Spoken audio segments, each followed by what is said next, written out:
everyone? Welcome back to That Sunshine Beat. My name's Sarah, and today we're going to be talking about play and the types of players there are.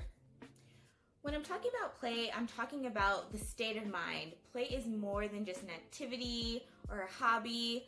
Play is a type of mindset that we tap into, and I read this book by Dr. Stuart called Play, and he talks about play and being in that state of mind takes you out of time. It's kind of like that phrase, time flies by when you're having fun.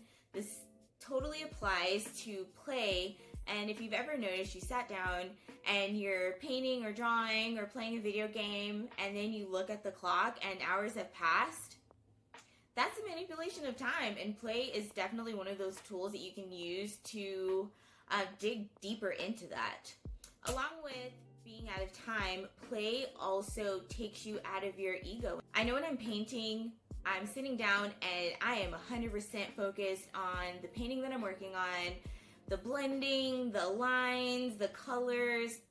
I am not at all worried about, oh, am I sitting this way, or how does my hair look, or who's watching me? Nope, I'm totally in the zone, and that's just something that's so great about play.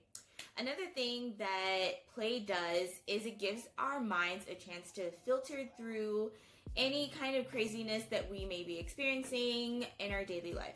So when we're playing, it is one of the very few activities and states of minds that connect our emotional, physical, and mental part of our brain.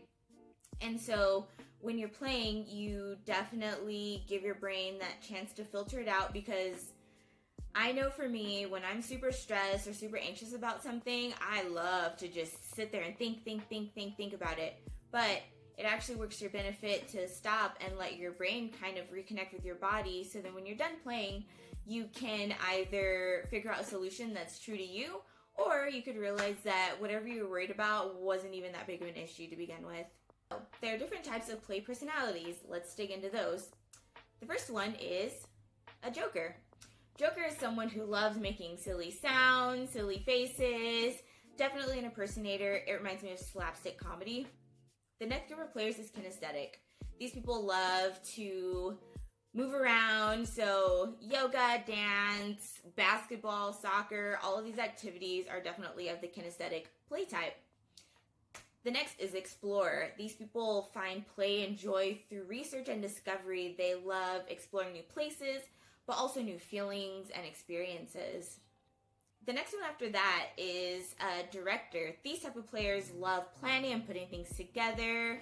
I could see this being someone who loves putting together content online. And the next one is competitor. And as you can guess, these people love competing and working against someone else to win or get the most points. So I think of sports and video games most definitely. And like all of these other types of players, there is a healthy amount of play, and then after you get to a certain point, it becomes a little toxic. And I say this for the competitor type of player because it's very easy to get in your emotions, especially when you're losing.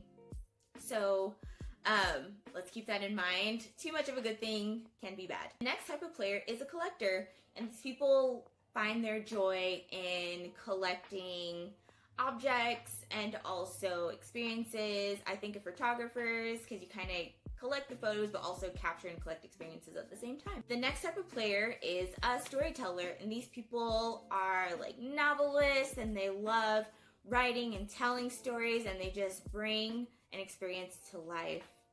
And last but not least, we have the artists and the creators, and these people love painting, drawing, creating something visual that conveys an emotion or a feeling or a time.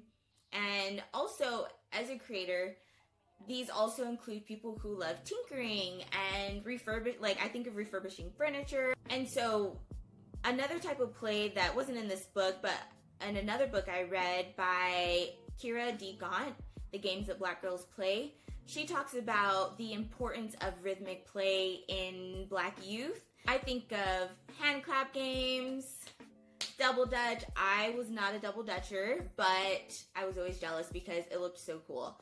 But if you think about it, you know, cultivating rhythmic play and music has been in our culture forever. It reminds me of all the times in school when I was, you know, playing games with my friends, and also the same kind of play with my family, and, you know, during family reunions or big celebrations. I remember making up songs and dances and beats and rhythms with my cousins, and those are always like the best times.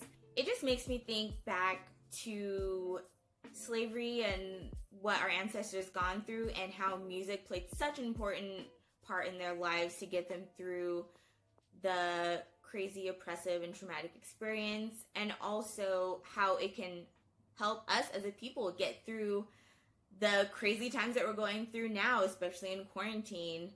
So yeah, that is just my take on play and the different types of players. I invite you to definitely look at the books I referenced. They will be down in the notes.